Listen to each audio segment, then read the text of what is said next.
설날 자정이 넘은 시간입니다. 이전 학원에서도 같은 이슈가 있었고 지금도 또 겪고 있어요. 똑같은 문항으로 시험을 보는데 입퇴 점수가 매년 하락하고 있습니다. 학력 저하 이슈는 이제 저희는 다들 아는 얘기고 사교육 퀄리티 전반도 하향 평준화 됐다고 생각합니다. 아이들이 영어에서 실패하는 지점을 파악하고 늘 방법을 찾고 해결해 왔거든요.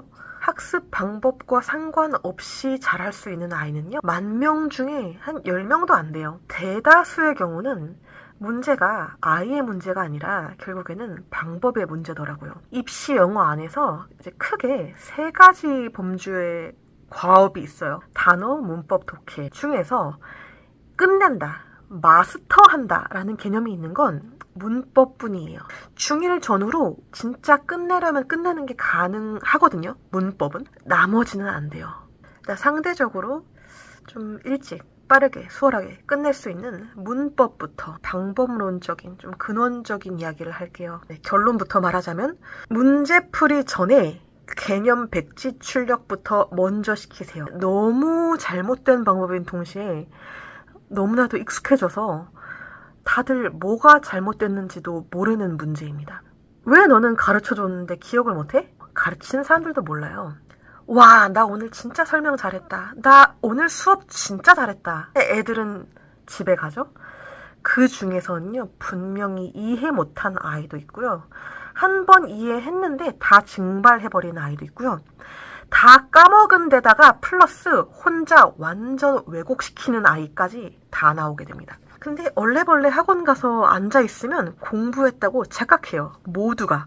저는 시험지, 데일리 테스트를 설계할 때 무조건 그 보드워크부터 쭉 정리한 후에 그 다음에 문제를 풀도록 합니다. 처음에는 개념 위주로, 그리고 이후에 점진적으로 문제 풀이를 추가해 나가는 거예요. 개념 입력이 잘 안 된 아이들 있죠.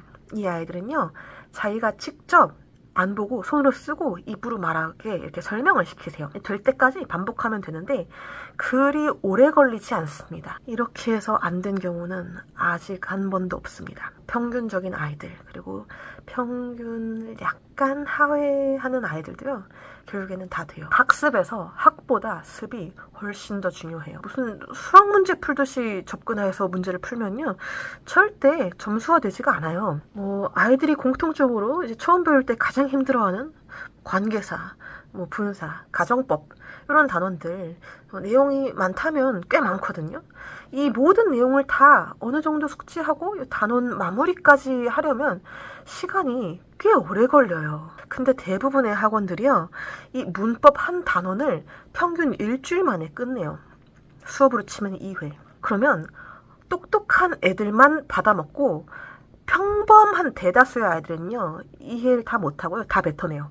그래서 처음에는 개념을 천천히 꼼꼼히 이해될 때까지, 두 번째, 세 번째 때 점점 문제풀이 위주로, 그리고 마지막에는 전체 단원을 섞어서 이런 식으로 나선형으로 설계를 해줘야 돼요. 설계적으로. 영어 학원을 유초, 중까지 내내 다녀도 이 아이들이 고등부에 오면 준비가 하나도 안 된 채로 와요. 기본기가 하나도 없어요. 그러니까 당연히 영어에 재미도 못 느끼고 또 해봤자 또 안 될 것 같고 확신도 없고. 그래서 가르치는 사람이 조직력 있게 가르쳐야 됩니다. 입시에서는 암기가 중요해요. 이게 암기가 되는 아이들이 결국에 결과가 나오거든요. 그 암기가 되도록 수업의 그 연계성을, 개연성을 디자인해줘야 돼요.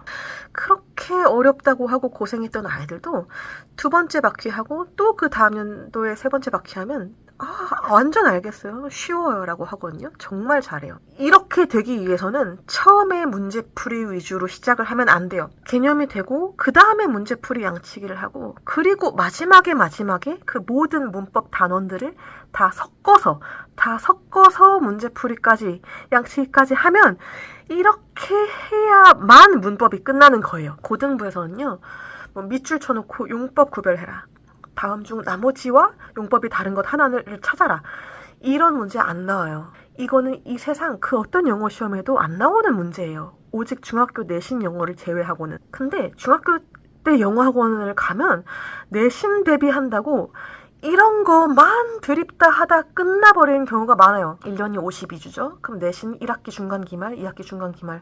그러면 흐름 다 끊기고 헛바퀴만 돌리다가 3년, 그 귀한, 그 아까운 3년을 중학교 내신 문제 그 채널을 맞추는 고 훈련하고 그냥 다 보내버리는 거예요. 가르치는 사람이 입시를 알아야 돼요. 그리고 알려줄 수 있어야 돼요. 위에서 내려다본 이 전체를 조감하면서 지금은 우리가 이런 걸 배우지만 나중에는 저런 게 중요해질 거야. 그때 가서 이러한 것들을 하기 위해서 지금 이런 걸 하고 있는 거야.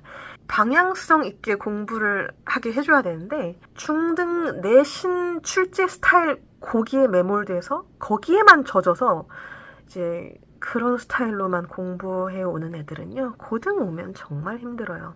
중요한 순으로 가르쳐야 되고, 그 연계가 되도록 가르쳐야 되는데, 보통 그냥 개념 쭉 읽어줘요. 그냥 쭉 띄워놓고 그냥 줄줄 읽으면서 그냥 수업하고, 굉장히 개괄적이죠. 산발적이죠. 포인트를 정리해주고 아이가 그거를 직접 말로 손으로 출력할 수 있게 해주세요. 이런 것들이 출제 포인트고 이게 어떻게 문제가 나오고 이 문제를 어떻게 푸는 건지. 예를 들면 관계사 단원, 뭐 예를 들어서 뭐 맨 처음에는 뭐 선행사랑 격파서 그 정확히 관계대명사 뭐가 있는지부터 시작해서 마지막에 10단계는 뭐 관계대명사, 관계부사, 출제 포인트, 이거를 손바닥 딱 메모 한 장으로 아이가 직접 출력할 수 있어야 돼요. 그래서 언제든지 이 한 10개 정도? 10개 포인트 질의가 딱 되면 너 그 단원 잘 돼 있구나. 언제든지 관계사 단원 그거 포인트가 이렇게 10가지였어. 이렇게 해서 주주쭉 끝이야. 이게 될 수 있도록. 요걸 잘 해주면 몇 달 지나서 물어봐도 아이들이 내용을 다 기억하고 대답해요. 왜냐하면 photographic memory로 기억을 하거든요. 그러면 자신이 없던 아이들도요, 자신이 생겨요. 재미가 있어요. 왜냐면 내 머릿속에 다 있거든요. 딱 그 폴더 트리처럼 질서 있게 수납이 되어 있거든요. 그래서 이런 개념이 있는데 이게 이렇게 출제가 되고 이 문제를 풀 때는 이것만 보면 돼. 이거를 아이들이 직접 자기 말로 자기 손으로 출력하게 만들어주면 끝이에요. 그래서 개념을 외울 때 그냥 보고 따라 쓰는 거에서 끝나면 안 되고요. 결국에는 백지 출력을 꼭 시키세요. 모든 공부의 시작이. 필기를 조금만 잘해도 공부에 확 상승작용이 되거든요. 소근육은 손해랑 연결이 되어 있어요. 수업을 들었다고 해서 다 이해되고 암기되고 해결되는 그런 아이들은요. 예외적인 케이스고요. 몇 % 안 돼요. 대부분의 정말 절대 다수의 아이들은요. 백지 출력 없이는 암기나 이해를 거의 못합니다. 그래서 자원적인 한계 때문에 가장 중요한 필수적인 그 과정이 간과되는데 시간이 더 들고 뭐 품이 많이 드는 일 같지만 아니에요. 나고자 없이 모두 성장시킬 수 있는 최선의 방법이에요.